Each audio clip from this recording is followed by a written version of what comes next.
राज्यात पुढील 4 आठवड्यांसाठी पावसाचा अंदाज जाहीर केलाय।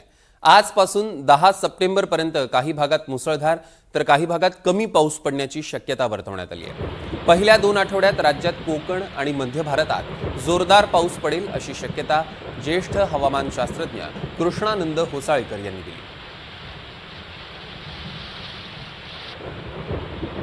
त्यामुळे राज्यातल्या पुढील 4 आठवड्यांसाठी हा पावसाचा अंदाज आपण बघतोय। 10 सप्टेंबरपर्यंत मुसळधार पावसाची शक्यता वर्तवण्यात आली आहे। पहिल्या 2 आठवड्यात कोकणात पावसाचा जोर वाढणार आहे।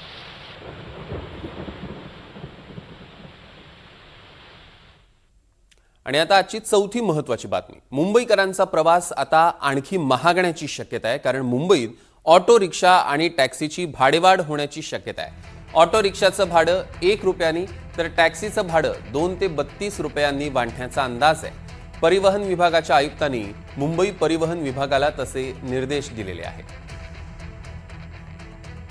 मुंबईकरांचा रिक्षा टॅक्सीचा प्रवास आता महाग होणार आहे तशी शक्यता वर्तवण्यात येते, कारण मुंबईमध्ये ऑटो रिक्षा आणि टॅक्सीच्या भाड्यात वाढ होऊ शकते। रिक्षाच्या भाड्यामध्ये 1 रुपयानं वाढ होऊ शकते, तर टॅक्सीच्या भाड्यामध्ये सुद्धा वाढ होणार आहे। त्यामुळे मुंबईकरांचा प्रवास आता अधिक महाग होऊ शकतो।